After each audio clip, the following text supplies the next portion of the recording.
মোদির সফরে নতুন মাত্রা পাবে ভারত ইসরায়েল প্রতিরক্ষা সমঝোতা। স্বাক্ষর হতে পারে ৭৩,০০০ কোটি টাকার চুক্তি। ৬৮০ কোটি ইউরোর ডিফেন্স ডিল। ইসরায়েলের সফরে বড় চমক মোদির।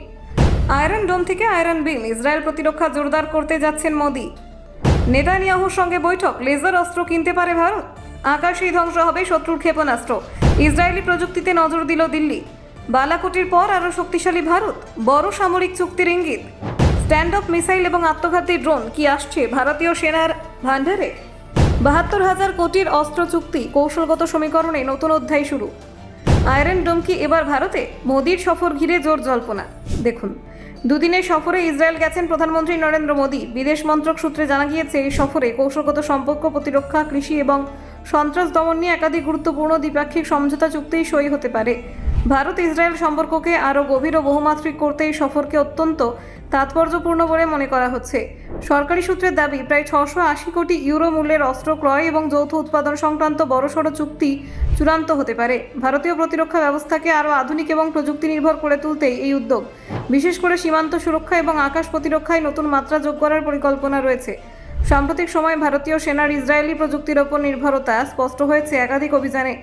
বালাকোট অভিযানে স্পাইস 2000 বোমার ব্যবহার হোক বা নজরদারির জন্য উন্নত ড্রোন প্রযুক্তি, ইসরায়েলি সরঞ্জাম কার্যকারিতার দিক থেকে গুরুত্বপূর্ণ ভূমিকা নিয়েছে।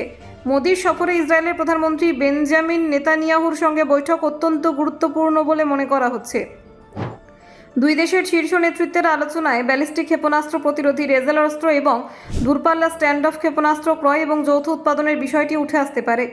ইসরায়েলের বহুল আলোচিত আকাশ প্রতিরক্ষা ব্যবস্থা আয়রন ডোম ইতিমধ্যেই বিশ্বজুড়ে সমাদৃত। স্বল্প পাল্লার রকেট এবং ড্রোন হামলা ঠেকাতে এই প্রযুক্তি অত্যন্ত কার্যকর বলে প্রমাণিত হয়েছে। ভারতও এই ধরনের বহুস্তরীয় প্রতিরক্ষা ব্যবস্থায় আগ্রহ দেখাচ্ছে।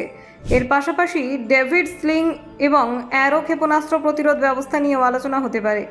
এই প্রযুক্তির উন্নত সংস্করণ অ্যারো 2 এবং অ্যারো 3 প্রায় 200 কিলোমিটার পাল্লায় ব্যালিস্টিক ক্ষেপণাস্ত্র ধ্বংস করতে সক্ষম। আকাশেই শত্রুপক্ষের ক্ষেপণাস্ত্র নিধন করার ক্ষমতা ভারতের প্রতিরক্ষা কৌশলে বড় পরিবর্তন আনতে পারে। ইসরায়েলের রাফায়েল অ্যাডভান্স ডিফেন্স সিস্টেম এবং আমেরিকার রেথিয়নের যৌথ উদ্যোগে তৈরি এই প্রযুক্তি বর্তমানে ভারতের নজরে রয়েছে বলে প্রতিরক্ষা বিশেষজ্ঞদের মত। শত্রুপক্ষের হামলা প্রতিহত করতে আধুনিক সেন্সর এবং ফ্র্যাগমেন্টেশন ওয়ারহেড ব্যবহারের সুবিধা এতে রয়েছে। আয়রন বিম নামে পরিচিত লেজার নির্ভর প্রতিরক্ষা ব্যবস্থাও আলোচনা রয়েছে। 30 কিলোওয়াটের লেজার রশ্মি ব্যবহার করে কম খরচে ড্রোন এবং ক্ষুদ্র ক্ষেপণাস্ত্র ধ্বংস করার ক্ষমতাই প্রযুক্তির বড় সুবিধা। ভবিষ্যতের যুদ্ধ কৌশলে লেজার অস্ত্রের গুরুত্ব বাড়ছে বলে মনে করছেন বিশেষজ্ঞরা। অপারেশন সিঁদুরে ভারতীয় সেনা ইসরায়েলি হারফ কিলার ড্রোন ব্যবহার করেছে বলেও জানা গিয়েছে। পাশাপাশি স্পাইডার বিমানধ্বংসী ক্ষেপণাস্ত্র এবং পাইথন ও ডার্বি ক্ষেপণাস্ত্রের সফল প্রয়োগ হয়েছে। এই অভিজ্ঞতা দুই দেশের প্রতিরক্ষা সহযোগিতাকে আরও জোরদার করতে পারে। ব্যুরো রিপোর্ট, অজানার দেশে।